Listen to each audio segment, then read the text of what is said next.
A obra começa nos apresentando o cenário dela, que se passa em um mundo onde um portal de Deus ficou aberto no céu. Há 10 anos atrás várias criaturas começaram a sair desse portal para o mundo, e com o tempo humanos conseguiram ganhar o poder dessas criaturas quando as matava, e assim se tornaram caçadores que matavam os demônios. No entanto o tempo passou e Ji-un Kang, nosso protagonista, que era aluno de uma escola secundária especializada em despertados. Ele sofre muito bullying, e tudo que ele tem é uma habilidade de classe S, para se regenerar, porém uma habilidade considerada inútil, já que ele sente muita dor para conseguir se recuperar, então os agressores o atacam e ficam rindo dele, enquanto ele está no chão agonizando de dor. Devido à habilidade dele, ele não consegue provar evidências de violência que sofre na escola. A professora? A polícia? Não pode chamar eles, já que o governo é responsável por eles, os despertados da classe S. A única razão pela qual ele continua vivendo é pela mãe dele. O pai dele morreu quando ele tinha 5 anos, então descobrimos os motivos dele não sair da escola, que se ele conseguir se formar pode trabalhar como caçador. A mãe dele questiona se a aula dele foi boa e ele responde que sim, porém ele está com o uniforme dele todo sujo e quase chorando, então ele só precisa esperar com que as habilidades dele o torne pelo menos um caçador de classe C. O salário é baixo, porém dá para dar uma vida digna para os dois. Temos então uma cena de um calendário que mostra a data do aniversário de sua mãe. Após isso temos uma triste notícia de que os agressores machucaram a mãe dele, e deixaram ela em estado vegetativo. Disseram que foi um acidente. Eles estavam no restaurante quando tudo aconteceu. Um deles tentou agarrar a mãe de Ji-un, que mexeu sua mão e infelizmente derrubou o celular dele no solo. Ela então disse que iria reembolsar, porém, ele não tem piedade e acerta ela com uma das suas habilidades. Voltamos ao momento atual onde o protagonista recebe a notícia do coma de sua mãe. Ele está chorando sangue e se mordendo de raiva. Ele aperta seus dentes tão forte a ponto deles caírem da sua boca. Então ele começa a se automutilar. Voltamos então para os agressores, onde estão conversando o que aconteceria se a velha morresse. Então o que agrediu ela responde, o problema seria dela não deles, e pergunta para o outro por que ele está preocupado com isso. Então diz que nunca iria se entregar à polícia e eles nunca ficariam sabendo que foi ele, até que nosso protagonista chega onde eles estavam, e começa a questionar por que eles fizeram aquilo com a mãe dele. Então o agressor responde, poxa, ela era sua mãe. Que incrível! E começa a dar risada.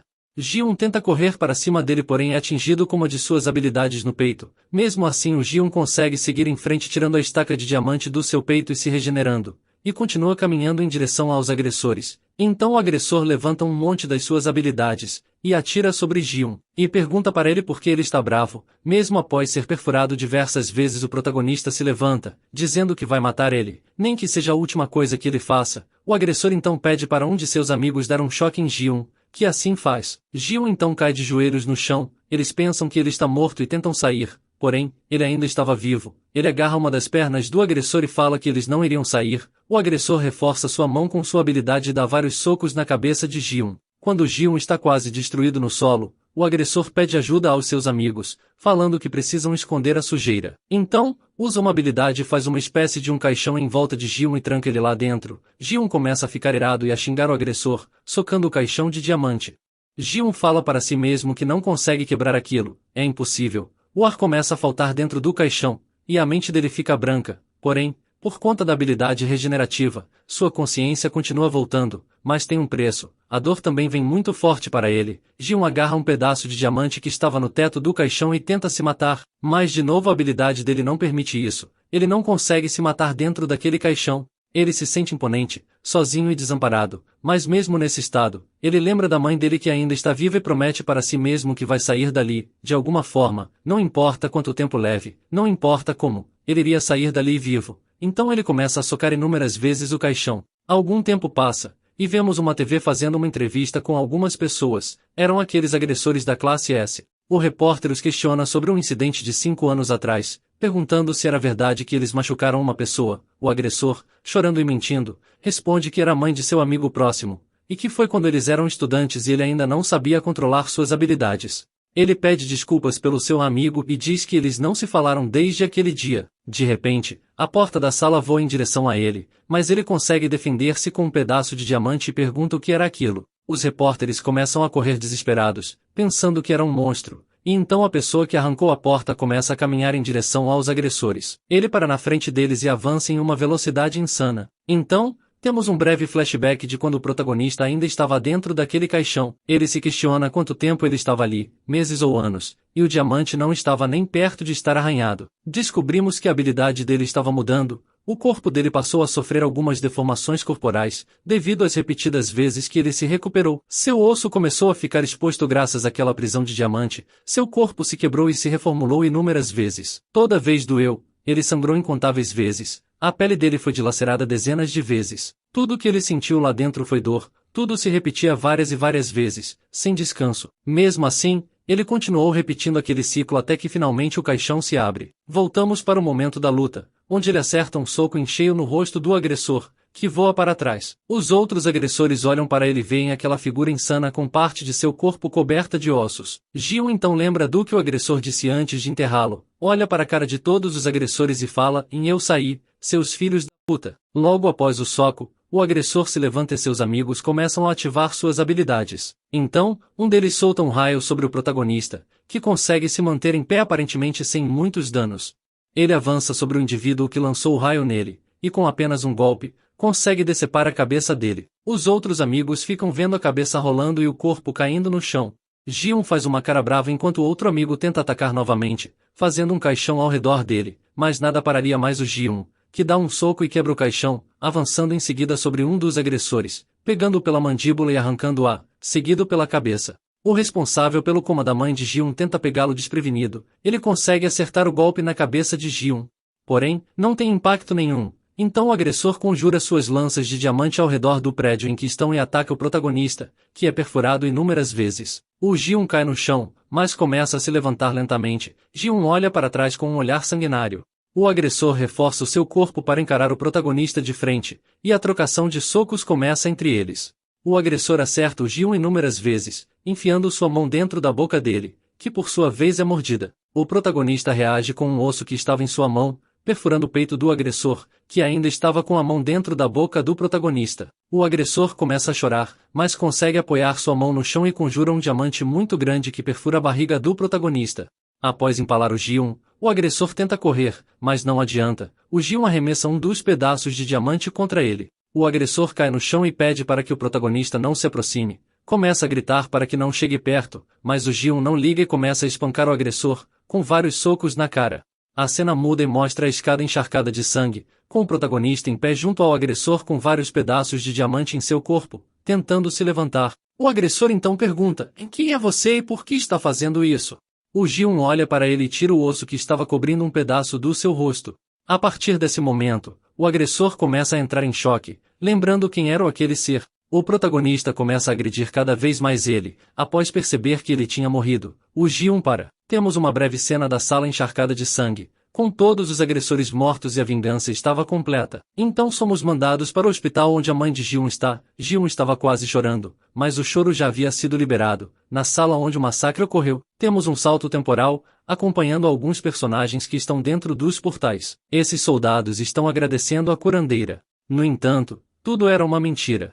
Eles então tentam agarrá-la para fazer coisas com ela. Quando estavam prestes a começar, a cabeça de um deles rola pelo chão. Ao olharem para trás, perguntam quem é aquela pessoa. Eles veem Gion, que estava dentro daquele lugar. Eles estão tentando atacá-lo com suas habilidades. Porém, nenhum arranhão acontece. Um deles tenta dar uma espadeirada nele, e a espada quebra ao entrar em contato com o corpo de Gion. Ele os enfrenta e Gion derrota mais um. Os outros começam a se desesperar, pensando como pode existir alguém tão poderoso vindo desse portal, pois ele é um demônio. Após terminar essa fala, as cabeças dos dois soldados são decapitadas. Gion então começa a caminhar em direção à curandeira que está no chão morrendo de medo. Ela fala obrigado por me salvar, e ao falar isso a cabeça dela também é decapitada. Não sobrou mais ninguém dentro daquele portal. Então temos um flashback de Gion após a chacina. Uma pessoa aparece e diz: "E isso é ótimo, você conseguiu se vingar." Em seguida, ela se apresenta como a representante da Associação de Caçadores da Coreia. Ele pergunta a ela: "Você me conhece?" Ela responde: "Sim,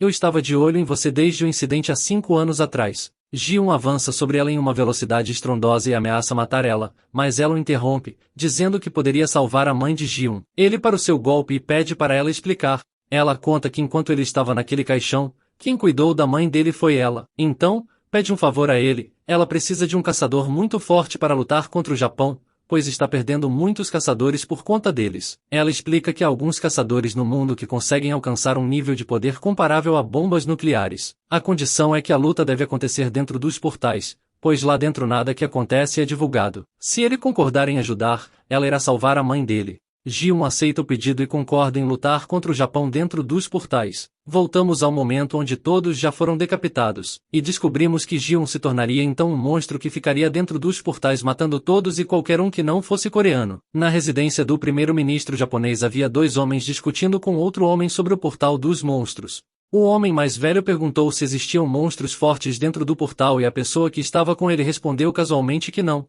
O homem mais velho então bateu na mesa com o punho cerrado e questionou por que os caçadores japoneses ainda não dominaram a Coreia. Esse homem mais velho é o primeiro-ministro japonês chamado Juto Ryuzaki. O jovem homem, chamado de Kakeru Itozai, que é o caçador número 1 do Japão, respondeu que cuidará do problema por conta própria. Mais tarde, Itozai sai do escritório do primeiro-ministro japonês e ordena a seu assistente que prepare sua espada imediatamente. Seu assistente está preocupado e pergunta se ele irá sozinho. Itozai responde casualmente que é claro que irá sozinho, pois os caçadores enviados anteriormente eram todos de elites. Seu assistente sugere que ele vá com os outros, mas Itozai responde dizendo que ele não precisa disso. Enquanto Itozai entra no portão dos monstros, ele reclama dos caçadores fracos que entraram antes dele.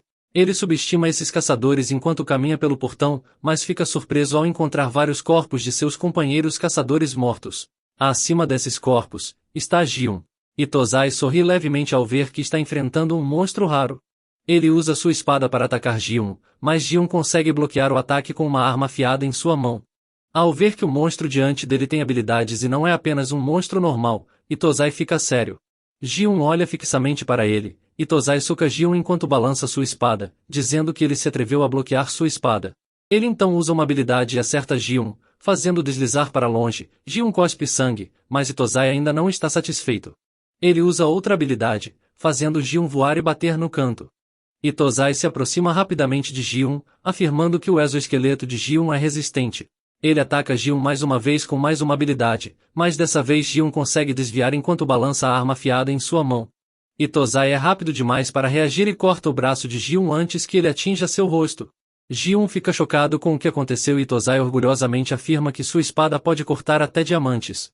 Itozai então corta a cabeça de Ji-un e seu corpo cai no chão enquanto a cabeça rola. Itozai lamenta a derrota de seus companheiros caçadores do Japão e fica sabendo que eles foram mortos por Ji-un. Ji-un está com a cabeça no chão, com sangue escorrendo. Apesar disso, ele tem memórias em sua mente, lembrando-se de seu pai que estava sempre ocupado com o trabalho, mas sempre foi caloroso e amigável.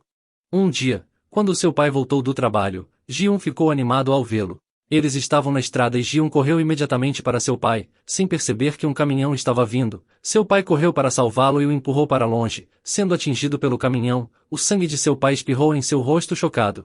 Seu pai faleceu e Ji-un se culpa pelo que aconteceu. Os negócios da família fracassaram e eles ficaram com uma enorme dívida. As mãos macias de sua mãe ficaram ásperas devido ao trabalho árduo para sustentar as necessidades de Ji-un. Sempre que Ji-un perguntava se ela estava bem, ela sempre respondia que sim, mesmo que seu rosto demonstrasse a verdadeira resposta. Após tudo o que aconteceu, Ji-un não conseguia dormir. Ele chorava todas as noites enquanto ouvia a mãe chorando, e se culpava por tudo o que aconteceu. Em determinado momento, ele pegou um cortador de papel planejando se matar, pois acreditava que alguém como ele não tinha o direito de viver neste mundo. Sua mãe entrou no quarto acidentalmente deixando cair a comida que ela havia feito para Ji-un. Sua mãe ficou chocada e preocupada ao vê-lo chorando e se machucando. Ji-un então sorriu ligeiramente enquanto dizia que acreditava que havia despertado, pois o corte que fez em sua mão se curou e voltou ao normal. Enquanto abraçava sua mãe, Ji-un olhou para as notícias na TV sobre o caçador número 1 da nação, prometendo a si mesmo que se tornaria um caçador em breve e faria sua mãe a mulher mais feliz do mundo. No entanto, as coisas mudaram e agora sua mãe está sofrendo por causa das pessoas que a humilharam. Ji-un então percebe que seu inimigo atual é um dos caçadores mais fortes do Japão. Enquanto Itozai está de costas para Ji-un, ele não percebe que Ji-un voltou à vida. O corpo encolhido de Ji-un começa a se mover e ele morde o tornozelo de Itozai. Itozai grita de dor quando Ji-un morde seu tornozelo. Itozai percebe que precisa se curar, mas antes que ele possa sair do portal, seu outro pé é atingido novamente. Ele tenso ao saber que Ji-un está de volta. Ele agarra sua espada e se lança em direção a Ji-un. Enquanto isso, o primeiro-ministro japonês, Ryuzaki Judo, aguarda a saída de Tozai do portão, junto com vários caçadores de elite do Ministério da Defesa. O homem mais velho diz que se passaram 3 dias desde que Tozai entrou no portão e que ele está ali para verificar. Antes que ele possa dizer algo, a cabeça de Tozai voa em direção a eles vindo do portão. Ji-un então aparece e não se importa com essas pessoas. Ryuzaki grita de irritação, mas Ji-un corta sua cabeça imediatamente. Ji-un pensava que havia matado o primeiro-ministro japonês. Enquanto isso, a representante está discutindo com seu assistente sobre Ji-un. Seu assistente duvida de Ji-un e acredita que as coisas vão ficar ruins quando Ryuzaki descobrir que a representante contratou Ji-un como caçador de monstros. Enviar Ji-un para caçar caçadores do Japão também não é uma boa ideia. A representante pergunta a seu assistente se ele não está curioso para saber se Ji-un consegue lutar contra o primeiro-ministro japonês e o caçador mais forte do Japão, Ryuzaki, de Rank SSS, número 0.